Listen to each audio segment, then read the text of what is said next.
Hey, what's up, Couch Potatoes? We're back for some more spooky season today. We're talking about 2017's Creep 2, the rare sequel that we're going to be talking about. This is directed by Patrick Brice. Now, we watched Creep 1 last year. It was one of those that kind of just sat on our list for years and years and just never quite got made. And part 1 left kind of an impression on us. So I thought for sure we were going to make this happen this year. And I just got to say up front, I'm a winner. No, I'm a loser. I'm a loser. I messed up the lyrics to the own song I was going to sing. Hey, so Creep 2, what'd you think? Yeah, so the Creep movie, it kept getting kind of passed over because there were stronger candidates. But it stayed on long enough where we're like, let's finally do it this year. And so much cringe that it was creepy. It's very uncomfortable. And I say all the time that when you get a certain age, horror can't really scare you unless it makes you uncomfortable. That's the kind of stuff that still gets to me. Like jump scares, stuff, it's not ever really going to get me. And if it does, it's just like, whatever, it's over. But when you got something that just feels like uncomfortable and you're just waiting, like this weird bathtub scenes in Creep 1, it was just like, stop. So, I was anxious to see some more, especially after the way that part 1 ended, because I don't think it really ended the way that I was expecting. But I was really like, I really know where they can go with this. So I kind of like the approach that they did this go around. So being uncomfortable aside, just overall, what did you think? Were you satisfied? Because sequels are always hit or miss when it comes to horror. Yes, I feel like maybe it was trying to go into more of a spin side, but then the ending came, and I don't know. Will be a creep again, a creep for the third time. It definitely looks like they're leaving it open for a Creep 3 the way that they did this year. But I'd say that I was just happy to do the same thing again, because I was worried it was going to do the same thing again. It did change enough, and as someone who obviously is a YouTuber, and I think about when I was watching this girl make her show and spending all this time on it, and like 6 people watch it. Just thinking about, I used to spend hours on stuff when I did the media thing. And I would be lucky if I got 50 views. Just think about like how soul crushing that is, and you realize you have to build an audience before you spend a lot of time on stuff like that. But just think about it. So I like that approach of it, and seeing her go to this. And what I think I appreciate is that like we as the audience know this guy's a serial killer. Oh, yeah. She never really believes it. She's just like, I'm going to do whatever it takes to to get my episode here. This is the push I needed to get through, or this is my sign. Yeah. So what did you like about Creep 2? There was some things like where it almost seemed like he was grooming her to be the next murderer. Like he's like, my time has passed. I'm going to pass almost pass the torch on. He didn't exactly say that. Well, he did want her to kill him at one point. So. Yeah, but then I thought that was more of like the way he tried to play it off was, I'm unfulfilled in my life, so just help me. Assisted suicide almost. Where I think his real motive was, I'm trying to coach you into being the next serial killer. I think, again, I always like the actor. I can't think of his name, the lead actor, but I saw him on The League first on FX, which is just a comedy show about fantasy football.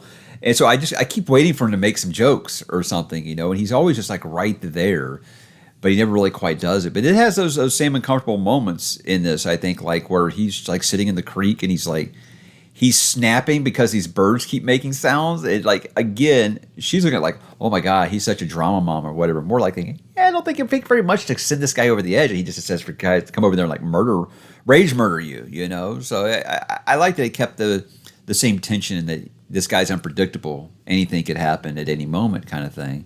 I think he just became like, I don't say he became like enamored with her, but like there's a part where I was like, I don't know, I think he might actually be falling in love with her. Like when she got in the hot tub and rubbed his neck and stuff, I was like, no. That was a lot of sexual tension there. I was like, is he actually going to fall in love with her? But that's going to make him want to kill her more, I think. No, I think he loved her or fell for her because he kept trying to jump scare her. Yeah. And then she jump scared him in the shower after that, right? It was after the hot tub scene. So I was like, she got him. Yeah. No, so she didn't want him, but she got him. Was the peach fuzz part as creepy to you as it was in part 1? No, I didn't think that. That kind of got, like, it was obviously not that just felt like a, hey, we like that part from part 1, right? Yeah. But they didn't, like, and then on that regards, I think it did do a good sequel where it wasn't just the same movie again, rehashed again. And that the being in love part, I remember at the end of the movie, I was like, is she still wearing the locket? Yeah. but she had something around her neck, but I think I was able to get close enough. It was not the locket. I think it might have been headphones. Like you have headphones that have the wire. Remember, you used to have a little clicker right here to control the volume. Because I was trying to think how old. It was 2017. I think we were off of wired headphones by then, right? I think it was a necklace, just not the locket that he gave her. Who knows? So I mean, one thing I'll say that I do like is my big problem for a lot of found footage is the overabundance of shaky cam. I know that's supposed to be realism. No. I like that there's not a lot of it in these two. Yeah. They don't have a lot of that. So it's like, okay, these professional cameras, maybe they got stabilizers. It's pretty cool. So that was cool. What did you not like? What did you not like about Creep 2? The same thing. Why can't we just finish him? Why do we have to oh, well, he's down. I'm going to run away so that I can see him again later? She pops him in the head with the shovel. And I was like, well, clearly he's not dead. But first, I was surprised that she was alive because he seems very thorough. Yeah.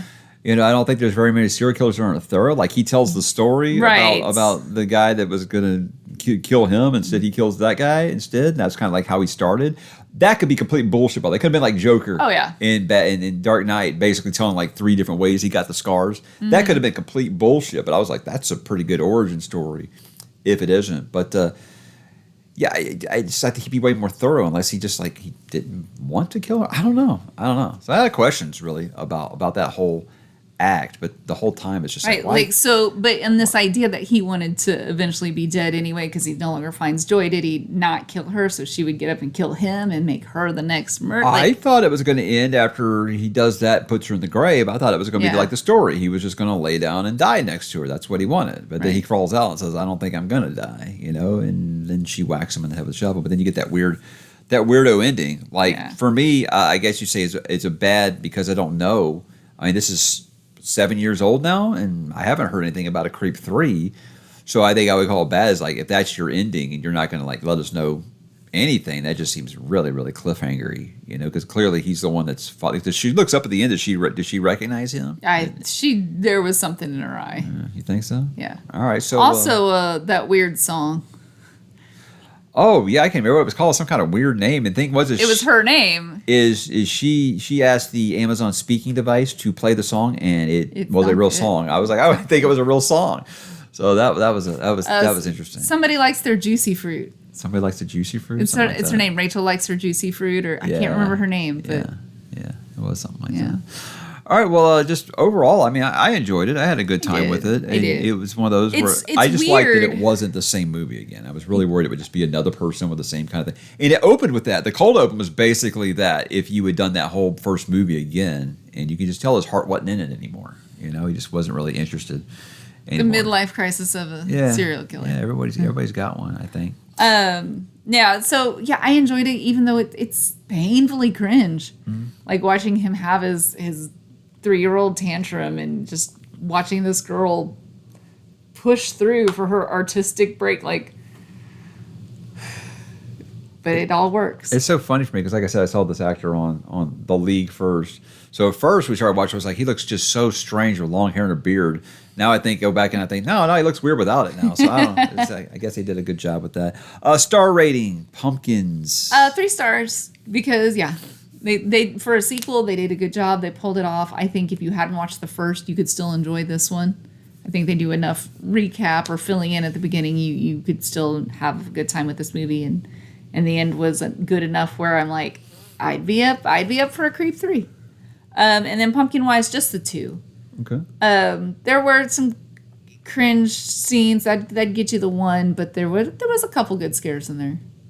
I would go 3 stars as well. Though, it was a safe movie. It didn't really try to do anything crazy, I don't think. But again, I give it props for not making the same movie again.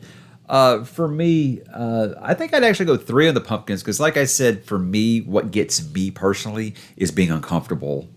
And this movie excels at that. Uncomfortable horror where you're just grabbing your armchair a little bit and you're kind of going like this. And I was. I mean, I was with this. Not quite like I was with No One Will Save You. But I think that it had me not really holding my breath, but a little anxious a few times. So I'll give it credit just because that's just something that scares me a little bit. It's just knowing what's coming and feeling like you can't stop that train. That's how I feel with movies like this. So very, very excited for hopefully an announcement of a Creep 3. But I mean, I think there was a long break between the first movie and the second one, so maybe it's just something they're doing intentionally. But if that's where they ended, hey, that's where they ended. But I don't think it takes too much budget to make a movie like this. It really is just, I think if they have time or they want to. Sure. So we'll see. Who knows? By now they could have said, hey, yeah, don't you guys know there's already a Creep 3? Now I might not even know about it, know, but there we go. So guys, drop in the comments. Let us know what you thought about Creep 2 and, give us how many peach fuzzes out of 5, that you would give this movie. And we will talk to you there.